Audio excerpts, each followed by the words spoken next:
Una sa lahat,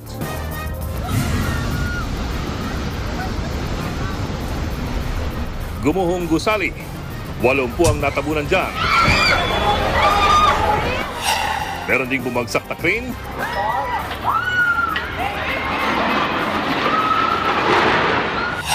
May sumulpot pang sinkhole. Dahil yan sa kambal na lindol na nagpayanig sa Myanmar at Thailand. Ang buong detalye, alamin. Magandang gabi, Pilipinas. Sa Frontline tonight, Unang araw ng kampanya sa local elections. Kanya-kanyang diskarte mga kandidato kahit pa kaanak at ang katunggali. mga illegal campaign materials pinagbabaklas ng COMELEC. Ika-80 kaarawan ni dating Pangulong Duterte, sinabayan ng mga pagtitipon na nananawagang iuwi siya ng Pilipinas. Pati ang palasyo bumati kay Digong. Happy birthday to you. We also wish good health, good fortune. Kailangan po niya yan. Maginang Hanilet Abansenia at Kitty Duterte pinayagan ng makadalaw kay Duterte sa detention facility niya sa Netherlands. U.S. Defense Secretary Pete Hegseth tiniyak ang matibay na ugnayan ng Pilipinas laban sa China sa kanilang pulong ni Pangulong Bongbong Marcos. Pinay tennis sensation Alex Ayala, bigong umabante sa finals ng Miami Open pero sumakses sa inukit na kasaysayan. Git-git ang labanan naman sa PBA Finals, TNT Tropang Giga nagkampiyon muli. At sa pabaong pampag-good night, ang robot na pinaghalong past at future. Bakit kaya?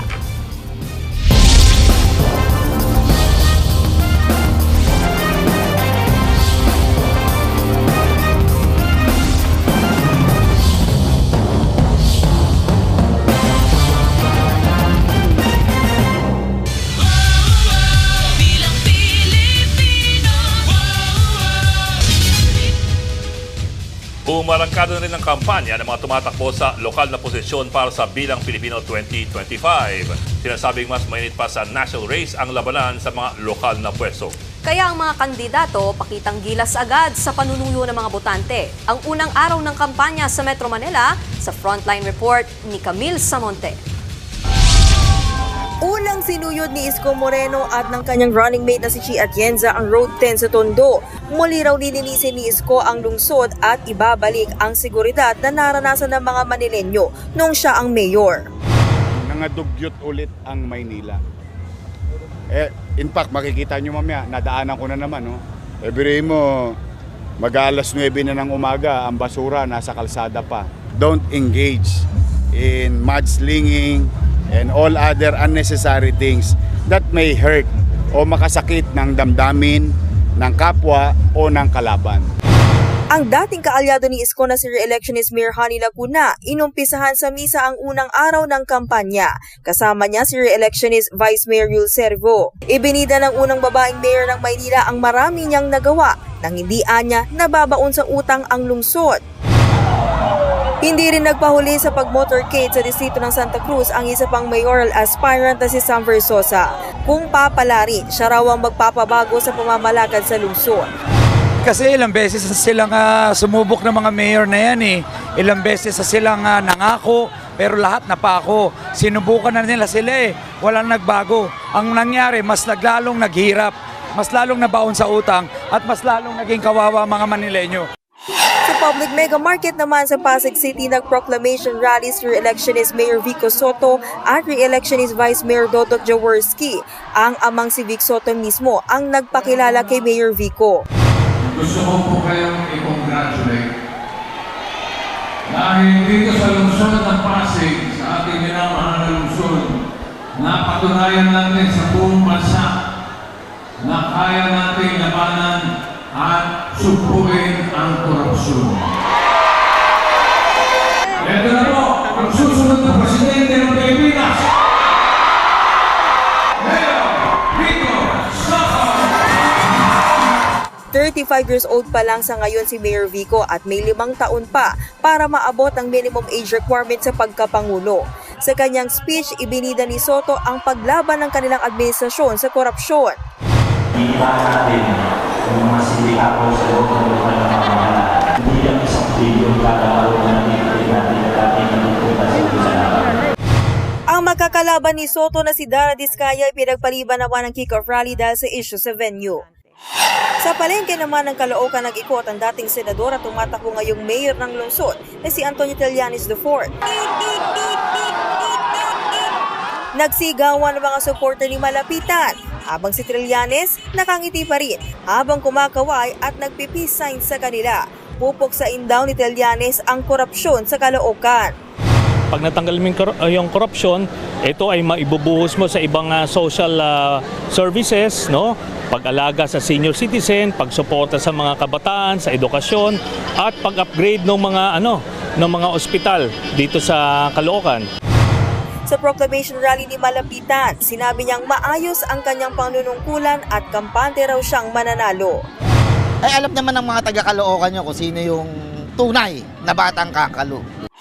Sa Quezon Memorial Circle naman, nagmisa si re-electionist Mayor Joy Belmonte at Vice Mayor Gian Soto. Ibinida ni Belmonte ang pagtaas ng budget ng lungsod dahil sa pagtitipid at nangakong pagbubutihin pa ang pagseserbisyo.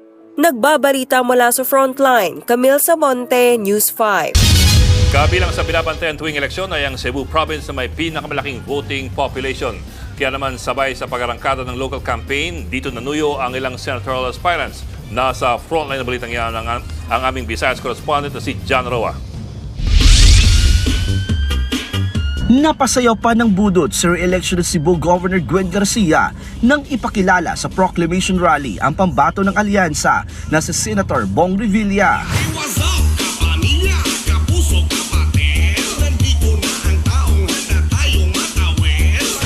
Bukod kay Revilla, naroon din ang iba pang manok ng alyansa na sina Senator Francis Tolentino, Manny Pacquiao at Binhor Abalos.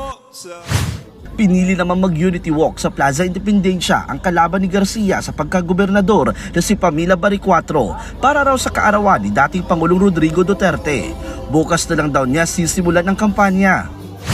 Sa Cebu City, 4 sa 5 tumatakbong alkalde ang nangampanya na ngayong araw. Kabilang dyan sa dismissed Mayor Michael Rama na dumalo sa misa sa Cebu Metropolitan Cathedral kasama ang mga kapartido. Sunod na dumalo sa misa ang partido ni re-electionist Mayor Raymond Alvin Garcia. Panawagan nila sa mga kalaban, iwasang manira ng kapwa kandidato. Nag-alay naman ng dasal kasama ng mga taga-suporta si incumbent City Councilor Nestor Archival na tatakbo ring mayor. Kasama niya ang running mate ng si dating Mayor Tomas Osmeña.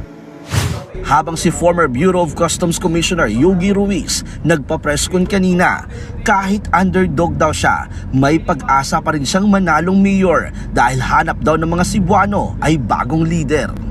Nagbabalita mula sa Frontline, John Roa, News 5, Visayas.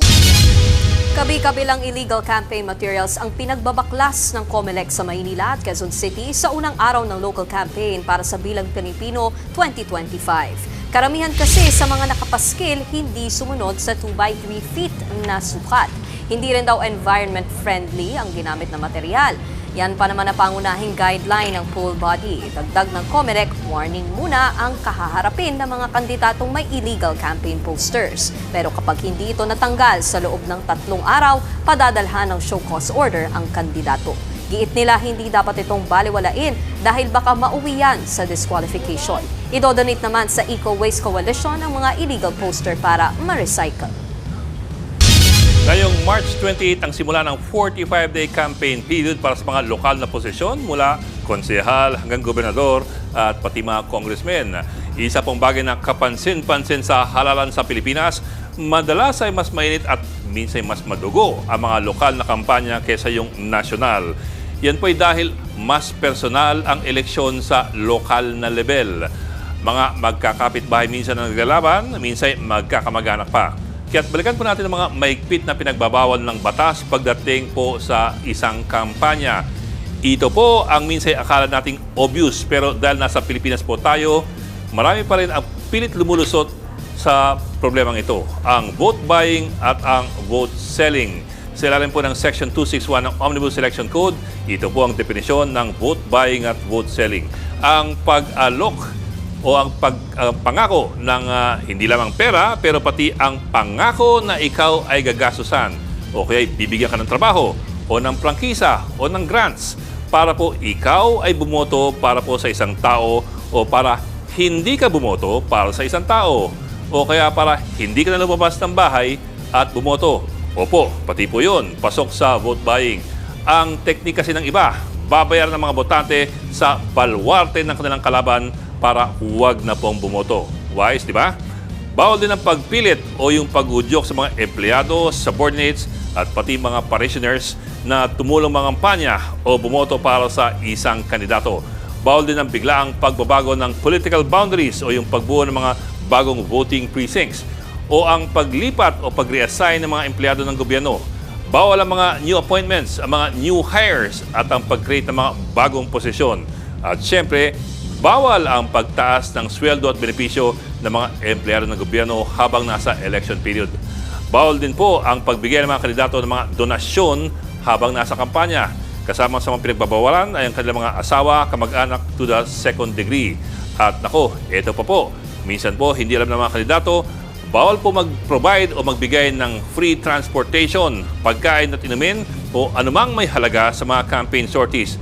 So, bawal po ang pagbigay ng juice at mga pack lunch. Hindi naman po pinagbabawal ang pagbigay ng mga t-shirt at mga sombrero basta po environment-friendly ang mga ito. Mahigpit din ang patakaran sa posting ng mga campaign materials. Hindi po pwede sa mga publicly owned electronic displays, mga public motor vehicles, mga mass transport, sa mga public waiting sheds at mga sidewalks at lalo na po hindi pwede sa mga eskwelahan. At higit sa lahat, suspendido ang mga permit sa pagdala ng mga barel. Lahat po. Ang pwede lang po ilabas ay ang mga barel na meron ng special permits na binigay ng COMELEC para lang po sa eleksyon na ito. Ang mga bodyguards kailangan po aprobado rin ng COMELEC para sa eleksyon na ito. Ang meron lamang pong full exemption sa patakaran na ito ay mga matataas opisyal ng pamahalaan gaya po ng Pangulo at ng Bise, mga Congressmen at Senador, mga hukom ng Korte Suprema, Court of Appeals, at mga RTC at mga MTC at mga mataas na opisyal ng PNP at ng AFP. Sa madaling salita, kung wala kayong special permit galing po sa COMELEC, huwag na ninyong subukan magbit-bit ng baril. Muling nakadalaw ngayong araw ang mga kaanak ni dating Pangulong Rodrigo Duterte sa kanyang kulungan sa ICC. At live mula sa The Hague, Netherlands, nasa frontline ng balitang yan si Jovi Francisco. Jovi, magandang gabi mula sa Pilipinas. Sinong latest na bumisita dyan ngayong birthday pa man din ng dating Pangulo? Nikki, ongoing yung ginagawang pagbisita ni Hanelet Avancenia at anak niya, si Kitty Duterte, sa loob nitong penitentiary sa aking likod. Nagsimula to kanina mga bandang 2:00 ng tanghali dito, 2:00 ng hapon dito sa The Hague. At ito'y ongoing pa din at inaasahan na sasagarin yung 2 hours na visiting hours. At ito ay kaya hinihintay na namin yung paglabas dito ng mag-ina para ma-update tayo kung paano at ano ang pinag-usapan nila doon sa loob. At si mismong si Vice President Sara Duterte po ang nagkumpirma niya kayo ng mid-morning dito sa The Hague. Sinabi na talagang papayagan na this time after 2 attempts ay papayagan na si Kitty at saka yung kanyang ina na makapasok sa penitentiary. Sumakto po ito sa ika-80 kaarawan ng dating Pangulo na ipinagpilihan ng mga Duterte suporta sa loob at labas ng bansa. At sinabi ko nga kanina, 2 beses yan na hindi nga nakapasok ang mag-ina mula nang dumating sila dito sa The Hague.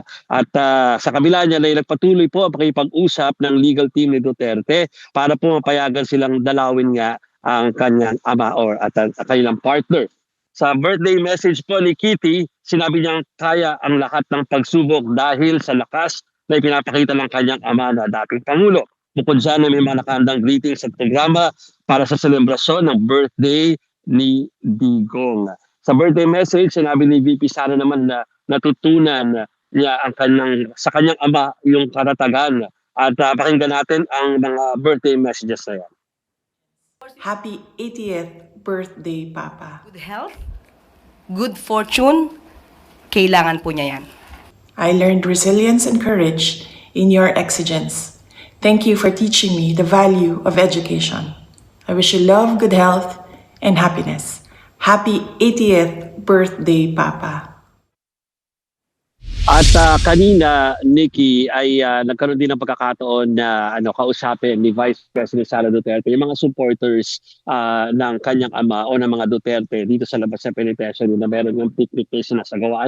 At inihatid niya yung mensahe ng kanyang papa, sabi nga niya, yung kanyang ama, lalo na tukol dun sa ginagawang pagbabash ng ilan sa mga supporters doon sa mga sa mga legalities na nagaganap tukol sa kaso na ito. Pakinggan natin. Sinabi niya na huwag tayo makialam sa kanyang kaso sa International Criminal Court. Hayaan natin ang kanyang mga abogado at ang korte mismo magdesisyon. Okay, Nikki, update lang. Kaninang alas 3 natapos yung picnic dito sa park para sa birthday ng dating Pangulo. Pero may mga ilan pa. Tingnan ko lang kung mazo-zoom in natin. Pero doon sa area na yon ay makikita natin na meron ng kakaunting tao na titira dyan because merong rule na clean as you go. So sila yung naglilinis na lamang doon sa area kung saan naganap yung pagpupulong at saka yung picnic kanina. Pero yan na po ang pagtatapos ng kanilang event dito sa tapat ng penitentiary. At ang inaantabayanan na lang ngayon ay yun namang event ng mga anti-Duterte na magaganap ng bandang alas 5 dito sa The Hague. At magaganap to sa isang venue, sa isang simbahan, hindi kalayuan dito. At i-cover din natin yan para sa ating organisasyon. Nikki. Maraming salamat, Jovi Francisco, live mula sa The Hague, Netherlands. Hindi bababa sa 100 nang naitalang nasawi sa Kambal na lindol sa Myanmar at sa Thailand. Sa lakas ng pagyanig, may sumulpot na sinkhole at gumuho rin ang ginagawang gusali. Nasa front ng balitang yan si Reniel Pawit. Sapul sa video ang biglang pagguho ng 33 palapak ng ginagawang gusali na yan sa Bangkok, Thailand. Napatakbo sa takot ang mga residente dahil sa mga nagbagsak ng debris. Sa kasamaang palad, mahigit 80 construction workers ang natabunan sa pagguho. Puspusan na ang rescue operation. Nagmistula ng mga waterfalls ang mga nagtataas ng condominium building dahil sa mga tumapong tubig mula sa swimming pool. Natapon yung tubig din sa Bumagsak naman sa kalsada ang crane na yan na nasa tuktok ng gusali. Nagkaroon din ng sinkhole sa kalsada.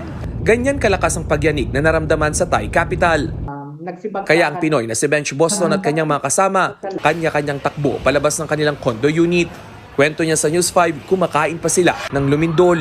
Ang lumindol, nasa 8th floor kasi kami that time. Buti na lang yung unit na malapit sa parking area ng condo. That's why madali yung access sa paglabas. Ligtas naman sila ng kanyang mga kasama, pero naginginig nung nasa baba kami, pero so far, wala namang nasaktan. Ang last na nakaramdam sila ng lindol dito sa Bangkok, sa Thailand mismo, 2011 pa daw, ma'am. Ignorante ang mga Thai ng lindol, ma'am, actually. Hindi katulad natin Pinas na parang na-immune na tayo. Dito hindi. Ang iconic Old Sagaing Bridge ng Myanmar gumuho rin dahil sa parehong lindol. Yan pa naman ang tulay na nagturungtong sa mga rehiyon ng Ava at Sagaing. Pati ang kisame ng Mandalay Airport nagiba sa lakas ng pagyanig. Isa pa sa gumuho ang residential building na yan. Habang ang mga motorista natumba sa pagyanig, ang ilan naman napatigil sa gitna ng kalsada. Ayon sa US Geological Survey o USGS, nasa Sagaing, Myanmar ang epicenter ng lindol. May lakas na magnitude 7.7 ang unang pagyanig na naitala ng 2:20 PM. Sinundan nito ng magnitude 6.8 makalipas lang ang higit 10 minuto. Nasa 10 kilometro ang lalim ng sentro ng lindol. Sa lakas niya, naramdaman ito sa mga katabing bansa, hindi lang sa Thailand kundi pati sa Yunnan, China. Sa CCTV footage na ito, kitang nagmamadali ang mga mamimili sa isang mall. Maya-maya, bumagsak ang debris mula sa isang gusali. Umiikot na sa Bangkok ang Philippine Police Attaché para tingnan ang lagay ng mga Pilipino roon. Sa ngayon, naglabas na ng emergency hotlines ang Philippine Embassy sa Myanmar. Ayon sa Department of Foreign Affairs, mahigit 32,000 ang Pinoy sa Thailand habang mahigit 800 naman sa Myanmar. Nagbabalita mula sa frontline, Reniel Pawid, News 5. Iginiit ng Defense Chief ng Amerika na dapat ay magkabalikat na harapin ng Pilipinas at US ang pagiging agresibo ng China sa West Philippine Sea. Tiyempo ang pahayag na yan ng US official sa naaktuhang pagmamasid ng isang Chinese warship sa joint exercise ng Pilipinas, Amerika at Japan. Nasa frontline ng balitang yan, si Brian Castillo. Sabay-sabay na naglayag sa timog silangan ng Scarborough Shoal o Bajo de Masinloc ang mga barkong pandigma ng Pilipinas, Amerika at Japan. Bahagi ito ng Multilateral Maritime Cooperative Activity ng tatlong bansa kasama ang News 5 sa mga nakasakay sa barko ng Philippine Navy na BRP Jose Rizal. Ilan sa mga ginawang pagsasanay ang Communications Check Exercise, Rotary Flight Operations, Maritime Domain Awareness, Contact Reporting, Division Tactics at Photo Exercises. Nagsagawa rin sila ng personal exchange o palitan ng ilang tauhan ang mga barkong pandigma ng Pilipinas at Amerika. Ang gagawin ngayon ay personal exchange o magpapalitan ng tao. Yung ilang tauhan ng Navy natin, dadalhin doon at yung ilang namang tauhan nila ang sasakay sa ating barko. Pero habang nagsasanay ang mga Navy ship, isang Chinese warship na may bow number 574 ang namataang tila nagmamatyag mula sa malayo.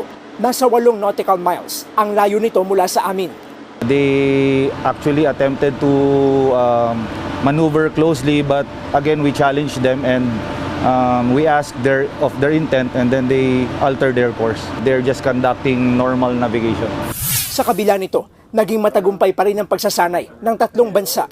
It shows a strong message of our allyship with the Philippines and the Japanese, and that we are strong allies and we support each other. Kasabay ng pagsasanay, nakipagpulong naman si US Defense Secretary Pete Hegseth sa kanyang counterpart na si Secretary Gibo Teodoro sa Camp Aguinaldo. Ilan sa mga napagkasunduan nila ang pagpapadala ng karagdagang military equipment sa Pilipinas at pag-develop sa EDCA site sa ating bansa. This includes using the Nemesis anti-ship missile system and highly capable unmanned surface vehicles in exercise Balikatan this April. We will enhance our current EDCA locations and we will make improvements. Mind you, these are Philippine bases of which we have to invest in. Sa gitna naman ng tumitinding tensyon sa Indo-Pacific region, may nilinaw ang Amerika sa pagpapatibay ng alyansa nila sa Pilipinas. We do not seek war, we seek peace. Nag-courtesy call naman si Hegseth kay Pangulong Bongbong Marcos. Dito sinabi ni Hegseth na dapat daw magkasamang haharapin ng Amerika at Pilipinas ang pagiging agresibo ng China sa West Philippine Sea. Deterrence is necessary around the world, but specifically in this region, in your country, considering the threats from the Communist Chinese, and that friends need to stand shoulder to shoulder to deter conflict, to ensure that there's free navigation. Mula sa West Philippine Sea, nagbabalita mula sa frontline, Brian Castillo, News 5.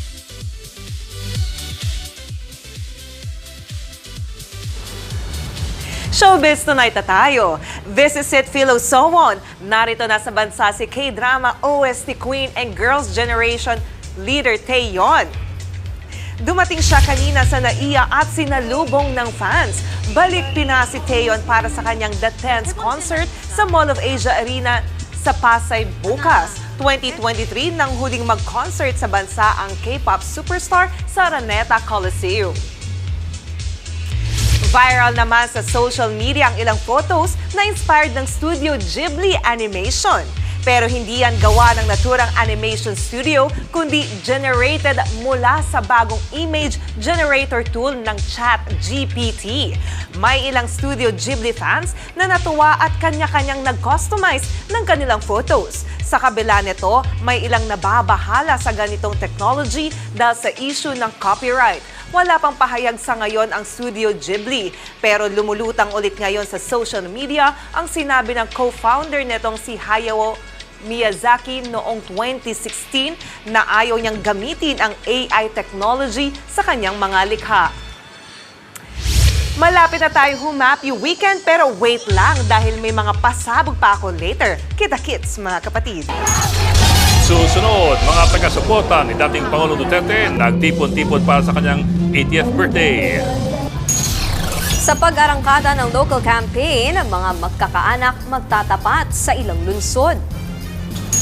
Tennis prodigy Alex Ayala napabilib pa rin ng marami kahit bigo makapasok sa finals ng Miami Open. At ilang Korean actors at idols nag-donate sa mga apektado ng wildfire sa South Korea. Magbabalik pa ang Frontline Tonight. Mga kapatid, Ed Lingao po, nasa Estados Unidos, Canada o saan mang dako ka ng mundo, manatiling may alam at may pakialam sa mga mainit na balita dito sa ating bansa. Simulan natin ang bawat araw sa tuloy-tuloy na balitaan sa Frontline. Mag-follow at mag-subscribe sa social media pages ng News 5.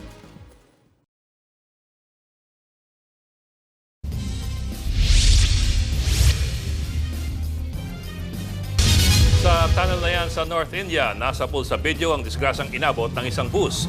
Nasagi nito ang bus at saka tumama sa truck kaya tumuog. 17 ang sugatan sa aksidente. Base sa investigasyon, nawalan umano ng kontrol ang bus driver. Isinara naman muna ang tunnel dahil sa nangyari. Kanya-kanyang gimmick ang mga taga-suporta ni dating Pangulong Rodrigo Duterte para sa kanyang 80th birthday. May mga pa-concert at meron pang mga OFW na umuwi sa Pinas. Nasa frontline ng balitang yan ang aming Mindanao correspondent, Bril Montalvo. Hindi nagpatinag sa tirik ng araw ang supporters ni dating Pangulong Rodrigo Duterte na nagtipon sa Plaza Miranda para sa 80th birthday ni Digong. Kinantahan din nila ng happy birthday si Duterte. Happy birthday! Happy birthday! Happy birthday! Happy birthday! Ilan sa mga narito ang overseas Filipino workers na sinadya pa raw umuwi. Naghahanda na rin daw sila pumunta sa the Netherlands kung saan nakakulong si Duterte sa detention facility ng International Criminal Court. I just came from Singapore to support you. Happy 18th birthday, good health. We wish you to come back. We will wait for you strong, buhay, malakas. Lahat ng pamilya namin since 2016, minahal ka, pinaglaban ka namin.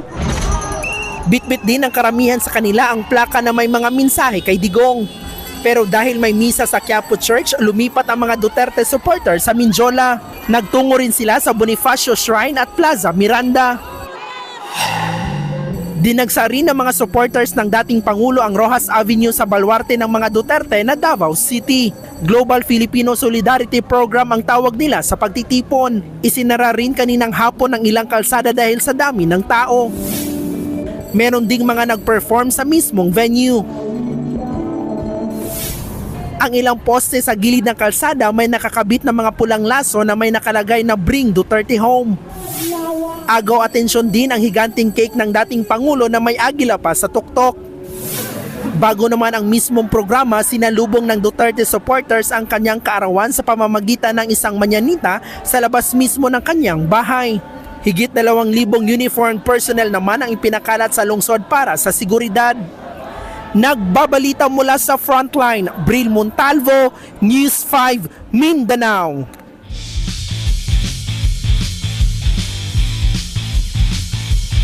Nanaig ang TNT Tropang Giga sa Do or Die Game 7 kontra Ginebra sa PBA Commissioner's Cup Finals. At live sa Smart Araneta Coliseum sa Quezon City, nasa frontline na balitang yan si Ian Suyu. Ian, ano ang final score?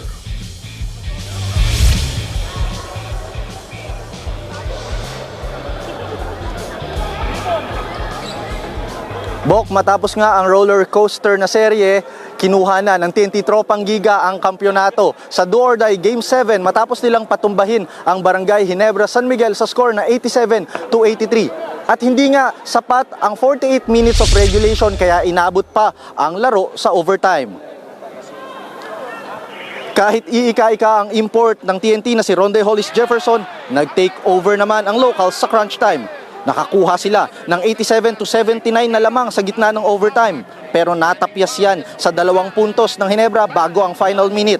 Yun nga lang, isang crucial turnover ang nagawa ni Ginebra guard Scotty Thompson, dahilan para makakonvert ng crucial basket si Calvin Oftana.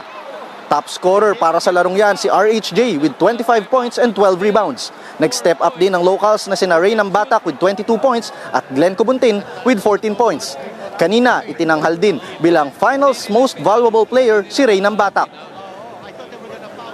Bok, ito na nga yung ikatlong sunod na kampyonato na nakuha ng TNT Tropang Giga mula noong 2023. At interestingly, dito sa mga kampyonato na ito, sa lahat ng yan na tatlo, puro Hinebra ang kanilang kinalaban at tinalo. Interesting din dahil ito na rin yung third championship with RHJ at na 3-0 niya na ang kanyang kontrapelo na import ng Hinebra na si Justin Brownlee. Yan muna ang latest dito sa Big Dome. Bok? Maraming salamat, Ian Suyu.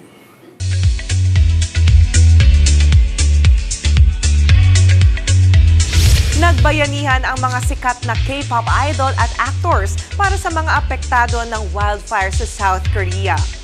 Ekta-ektaryang lupain ang tinupok ng hindi pa rin naapulang sunog doon.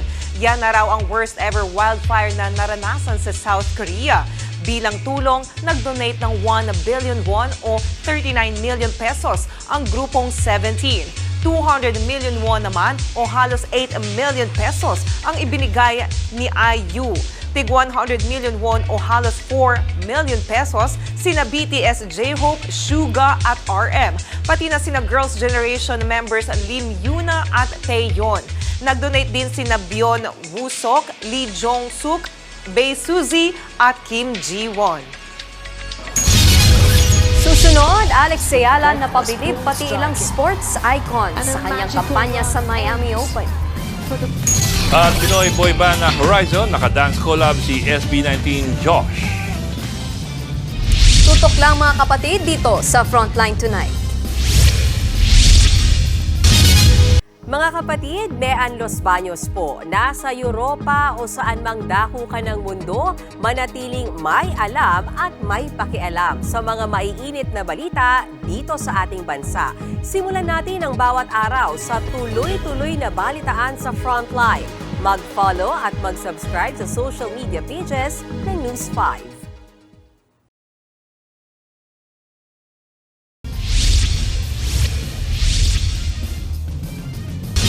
Nagulantang ang isang pamilya na makitang may buhayang nakapasok sa kanilang bahay sa Louisiana sa Amerika. Kailangan pang sumaktolo ang mga pulis para mahuli ang buhaya.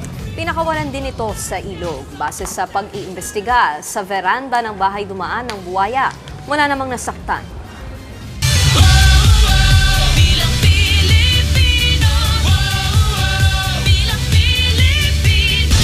Hindi na po bago ang bangga ng mga political families tuwing local elections. Pero sa tindi ng labanan, kahit magkakamag-anak ay nag-uumpugan at tuloy nagkakatampuhan. Nasa frontline na balitang yan si Marian Enriquez.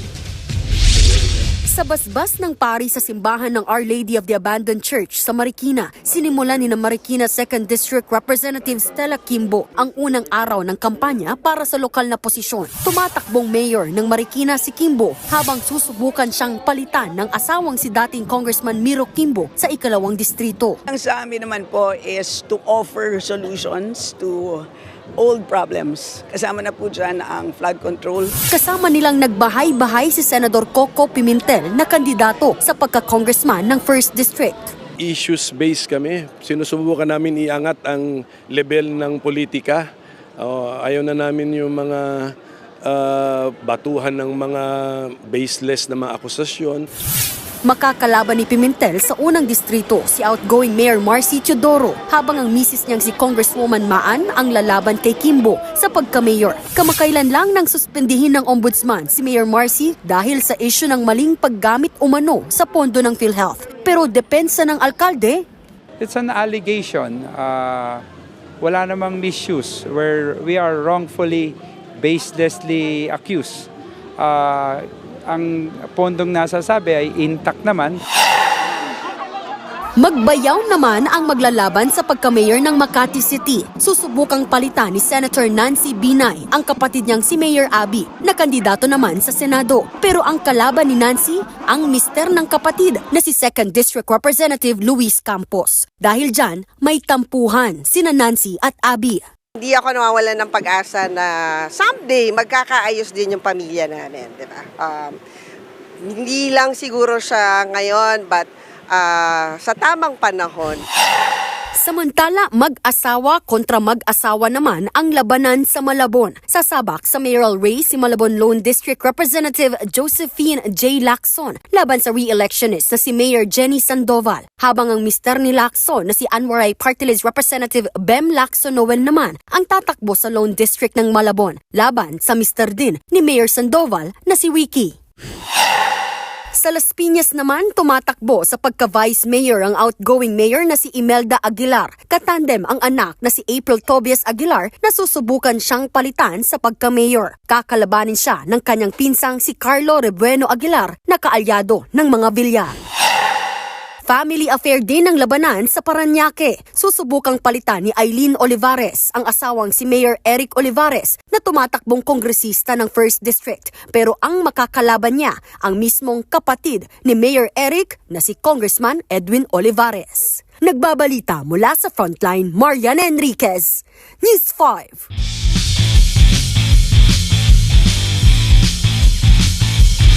Hindi man nakalusot sa finals ng Miami Open ang Pinay tennis player na si Alex Ayala, historic pa rin ang kanyang naging kampanya. 3 Grand Slam champs lang naman ang pinatoob ng Pinay at bilang semi-finalist, mag-uuwi rin si Alex ng higit $332,000 o 19 million pesos. Kaya napahanga niya pati international sports icons. Kabilang na riyan ang former number 1 tennis player na si Chris Evert mula Amerika. Napabilib siya sa performance ng Pinay tennis player matapos pataubin ang 3 Grand Slam champions. Proud din ang Spanish former pro tennis player na si Rafael Nadal. Mensahe niya kay Ayala, patuloy lang na mangarap. Si People's Champ Manny Pacquiao naman, sinabing nakuha niya ang puso ng mundo at proud sa kanya ang buong bansa. Dagdag ng boksingero, tuloy lang ang laban at pag-inspire sa iba. Napanood din ni TNT Tropang Giga head coach Chot Reyes ang laban ni Ayala. Ang kanyang mensahe, may bago na raw tennis icon ang Pilipinas. Abangan ang chilling dance collab ng P-pop rising na Horizon with SB19 Josh. At kilalanin ng Italianong robot na minamanilang ang history. Tuloy-tuloy ang balitaan dito sa Frontline Tonight. Mga kapatid, Ed Lingaw po, nasa Estados Unidos, Canada o saan mang dako ka ng mundo, manatiling may alam at may pakialam sa mga mainit na balita dito sa ating bansa. Simulan natin ang bawat araw sa tuloy-tuloy na balitaan sa Frontline. Mag-follow at mag-subscribe sa social media pages ng News 5.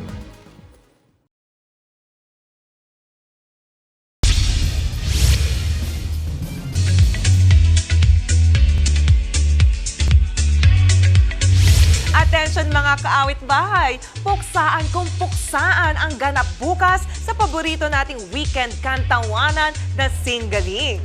Mapapasing laban na bukas sa videoke kantahan ng ating huling batch ng Singtestans. After niyan ay ang inaabangang unang live Pachinko Mall Showdown sa Farmers Plaza, Quezon City sa April 5. Special guest dyan ang kapatid star na si Dylan Menor. Bukas din ang pag-grand welcome kay Platinum songwriter Benny Saturno kasama ang kanyang mga kapwa Juke Boss at Discoveries na sina Jessa Zaragoza at Ariel Rivera. Abangan niya na bukas sa Singaling 5:45 PM sa TV5, Sari-Sari at Signal Play. May dance collab ang Pinoy boy band na Horizon at ang SB19 member na si Josh.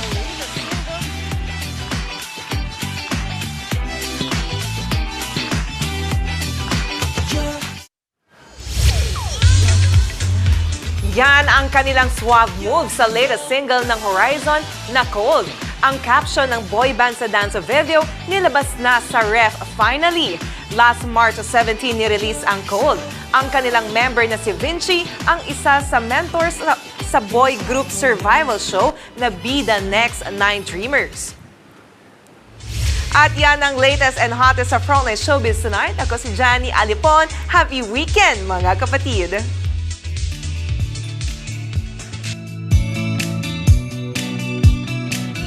At para naman sa ating pabawang Pampa-Good Night, History meets Technology ang atake sa Rometery. Robot na kasi ang nag-aala tour guide sa iconic ancient temple doon. I am Robot Adriano, the first employee robot of the Chamber of Commerce of Rome. Meet Adriano, kaya niya makipagkwentuhan kung usapang history. Powered yan ng artificial intelligence o AI.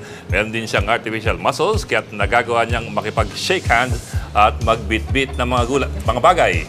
Huwag din siyang ismulin dahil may feelings din daw itong si Adriano. Thanks to his humanoid features. Ayon naman sa kanyang developer, ayaw nilang mabura ang kasaysayan ng bansa. Kaya dinevelop nila si Adriano para ikwento ito sa mga susunod pang henerasyon. In fairness, mga siyang Adriano. Ano, mabasa ko? May feelings na yung robot? Oh, sana all may feelings na. Ay! Ayan na naman tayo. Ayan na naman Di ba ibig ko sabihin, iba hugot niya eh. Ang pagkakalam ko, robot yung ating topic ngayon. May gusto ka bang idagdag? Kakaman ba kay Adriano na meron ng feelings ang robot? Sinabi ko, di ba, yun naman talaga ang ating balita, o si Nikki na may problema sa feelings? Oo nga. Ako naman ay bilib lamang dun sa robot na si Adriano na siya may feelings daw. So, wala kang feelings? Ha? Hindi naman. Lahat naman tayo ay meron. Kakabilib lamang itong si Adriano. Oh, di ba? Next time, magdadala ako ng pala. Parang naguhukay ka na ng ano mo eh. Ng feelings? Ng paglilibingan niya. At yan, teka, pinapalis na tayo. Yan po ang parenting siguro nito pag may mga malagang headlines. Balitaan at diskusyon para sa paghubog ng matalinong opinyon. Kami yung kasangga sa pagbabalita. Sa ngalan po ni Mayan Los Baños, ako po si Nikki de Guzman. Ako na po si Ed Linggao. Hanggang sa Lunes mga kapatid. Magandang gabi.